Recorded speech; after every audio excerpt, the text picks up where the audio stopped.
Une succession a pour conséquence d'opérer un transfert du patrimoine du défunt vers des bénéficiaires, qui peuvent être les héritiers ou les légataires. Pour ces héritiers et légataires, la question essentielle après la liquidation de la succession est de savoir comment exercer leurs droits. Comment vont-ils démontrer leur qualité, démontrer qu'ils sont devenus titulaires des droits qu'ils tirent de la succession? Par exemple, en vendant un bien qui fait partie de la succession, ou en demandant à ce qu'une somme d'argent qui appartenait au défunt soit transférée sur un compte ouvert à leur nom. Ces opérations impliquent des tiers, et ces tiers doivent pouvoir avoir confiance dans la qualité et le titre des bénéficiaires. Est-ce que l'héritier possède bien la qualité nécessaire pour vendre ou disposer d'un bien faisant partie de la succession? On a une question identique qui se pose pour l'exécuteur testamentaire, voire aussi pour l'administrateur d'une succession. Le règlement prévoit un nouvel instrument qui répond à ce besoin, le certificat successoral européen. C'est une sorte de passeport délivré par une autorité pour permettre aux bénéficiaires de la succession de démontrer leur qualité. Le certificat protège aussi les tiers en leur donnant des garanties sur l'identité de la personne avec qui elle traite. Le certificat est un instrument optionnel. Son utilisation n'est pas obligatoire. Un héritier ou un légataire peut choisir d'utiliser un autre instrument prévu par le droit d'un État membre.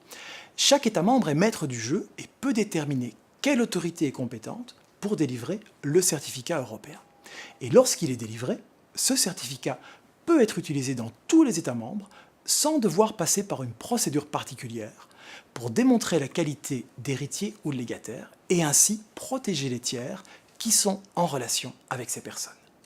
Le certificat successoral européen, autrement dit le CSE, constitue indiscutablement une des innovations majeures du règlement européen sur les successions internationales.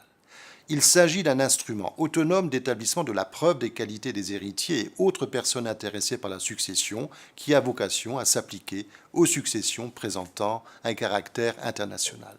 Un ressortissant italien décède à Strasbourg, lieu de sa résidence habituelle, en mai 2016. Il possède des biens en France et un bien immobilier en Italie. Ces héritiers, pour justifier de leurs qualités héréditaires en Italie, pourront s'adresser à un notaire français en vue d'établir un CSE qui vaudra preuve des qualités héréditaires tant en France qu'en Italie. Mais le caractère international de la succession ne justifie pas toujours l'établissement d'un CSE. Plus précisément, il y a lieu d'établir un certificat lorsque celui-ci a vocation à être utilisé dans un autre État membre que celui de l'État de l'autorité de délivrance. Cette situation peut être illustrée avec l'exemple suivant. Un ressortissant allemand décède à Paris, lieu de sa dernière résidence habituelle, au mois de mai 2016. Par testament établi devant un notaire allemand en octobre 2015, il a soumis sa succession à la loi allemande. Il a légué à son fils unique, qui habite également à Paris, ses biens de Paris ainsi que son appartement à New York. Cette succession revêt bien un caractère international et le règlement a vocation à gouverner une telle succession. Mais la situation ne commande pas l'établissement d'un certificat. En effet, l'État de New York est un État tiers. Il n'existe pas de bien dans un autre État membre de l'Union européenne et l'héritier réside en France. Le notaire français établira dans ce cas un acte de notoriété. Le règlement organise la circulation du certificat successoral européen au sein de l'Union européenne selon un schéma qui lui est propre. Il ne le rend pas obligatoire et ne le substitue pas aux documents internes de preuve des qualités héréditaires. Le notaire chargé de régler la succession devra dès lors rechercher pour les héritiers la solution la plus rapide et la moins onéreuse. Prenons un exemple. Un ressortissant allemand a pu justifier de ses qualités héréditaires en Allemagne avec son seul testament authentique. Il possède un bien immobilier en France. La pratique a montré qu'il était dans ce cas plus efficace et moins onéreux de faire établir en France un acte de notoriété.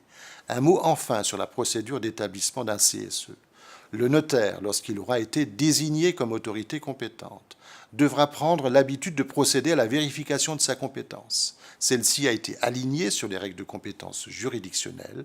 Contrairement à un acte authentique, une décision de délivrance d'un CSE est susceptible de recours ou de retrait, ce qui l'apparente à l'exercice d'une juridiction gracieuse.